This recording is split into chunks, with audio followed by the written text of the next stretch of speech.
მოგესალმებით ძვირფასო მეგობრებო, ძვირფასო ისნელებო, მივესალმები ტელემაყურებლებს საქართველოს მოსახლეობას დიდი პატივისცემით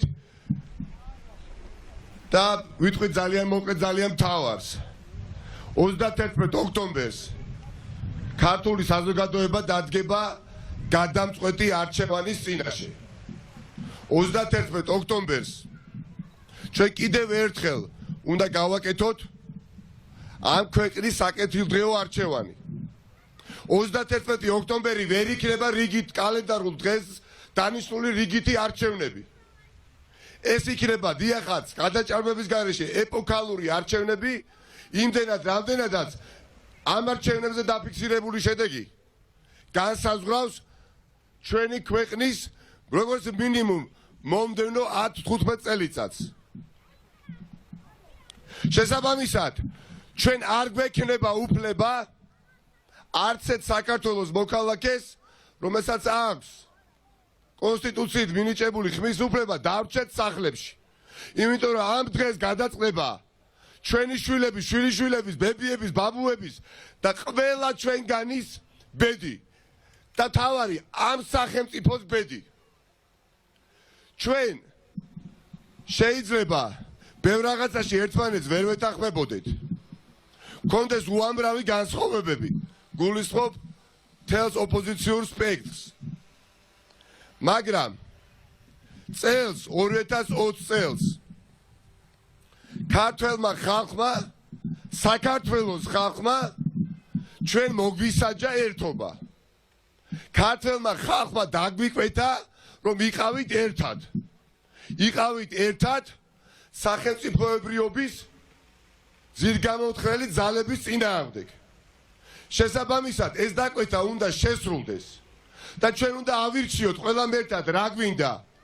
გვინდა რომ ვიყოთ ბნელეთის ორბიტაზე, მანამ სანამ არ მობეზრდება ხელისუფლებაში ყოფნა ერთ ძალიან მდიდარ ადამიანს ქვეყანაში, თუ გვინდა ვიყოთ დასავლეთის ცივილიზაციაში. როგორი სახელმწიფო გვინდა კონდეს ყველამ ერთად, ყველა პარტიამ, ყველა ოპოზიციურ პარტიამ უნდა გადაწყვიტოთ.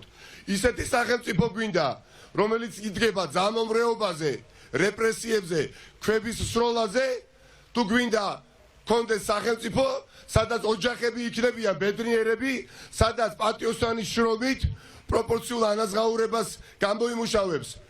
პატიოსანის შრომით ოჯახი და მართლაც გაღიმებული და ბედნიერი იცხოვრებს. დიახაც, ხალხის უმრავლესობას ამ ქვეყანაში უნდა ბედნიერი ცხოვრება, მასაზადამე ეს ხალხი, რომელსაც სურს ბედნიერი ცხოვრება, ითხოვს ჩვენსგან ერთობას. დიახაც, წელს ჩვენ უნდა ვიყოთ ერთად და ვიქნებით კიდევაც ერთად. და ეს უნარი ჩვენ შევწევს და 20 ივნისის შემდეგ დღემდე გავრილობის ღამე გრძელდება საქართველოში. აქედან გამომდინარე, ყველაფერს აქვს ძალიან დიდი მნიშვნელობა, ძვირფასო მეგობრებო. დიდი მნიშვნელობა აქვს ვინ იქნება პარლამენტში ხალხის წარმომადგენელი, ხალხის რჩეული, ხალხის ხმა, ხალხის მეგობარი, თუნდაც ხალხის ნაცვლად, რომელიც დაიცავს პარლამენტში ინტერესებს ალაბრელების და ზოგადად ისანში მაცხოვრებელი ადამიანების, ვაზისუბნელების, მეტოვშენის დასახლებაში მცხოვრები ადამიანების.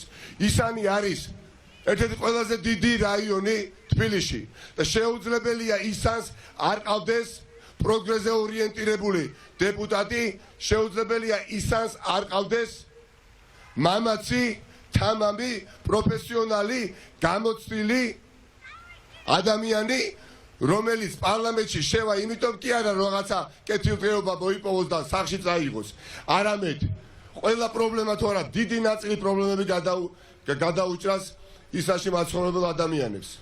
დიახაც, ჩვენი მეგობარი, რომელიც იბრძვის გამარჯვებისთვის, როგორც საკუთარი გამარჯვებისთვის კი არა, ხალხის გამარჯვებისთვის, სწორედ ასეთი ადამიანია. და ამ ადამიანის სახელი და გვარი არის ხატია დეკანოიძე. ხატია დეკანოიძე, რომელიც წარმოადგენს და განასახიერებს ახალი ტიპის პოლიტიკას საქართველოში, რომელიც დაფუძნებული არის უსამართლობასთან შეუგებლობაზე, უსამართლობასთან წინააღმდეგობაში შესვლასთან, რომელიც ცოდნასთან არის მჭიდრო კავშირში პროფესიონალიზმთან და გამოცდილებასთან, რომელმაც გაატარა მიუხედავად ძალიან ახალგაზრდა ასაკისა მთელი რიგი რეფორმები არა მხოლოდ ჩვენს ქვეყანაში, არამედ სხვა სახელმწიფოებშიც. და ყველგან ატრულობენ, რომ ხატია დეკანოიძე იყოს მათი რეფორმატორი, როგორც უკრაინაში, ასევე მოლდოვაში.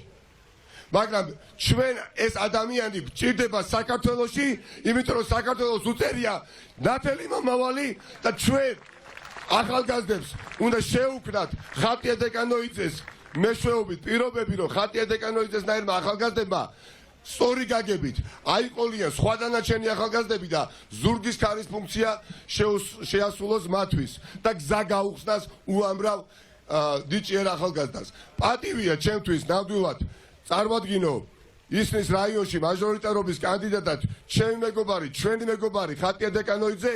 ამ რაიონში სხვა კანდიდატებიც არსებობენ ოპოზიციური პარტიებიდან, ღირსეული კანდიდატები არიან ისინიც, მაგრამ არ ვიქნები მიკორძებული თუ ვიტყვი, რომ ხატია დეკანოიძე ყველაზე მეტად იმსახურებს იყოს დეპუტატი 2020 წლის პარლამენტში არჩეული ისნის რაიონის აბსოლუტური უმრავლესობა მოსახლეობის მიერ.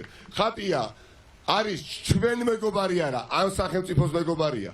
და მინდა მართლაც წარმატებები ვუსურვო, რამდენადაც შესაძლებლობა მექნება, იმდენად დავეხმარები.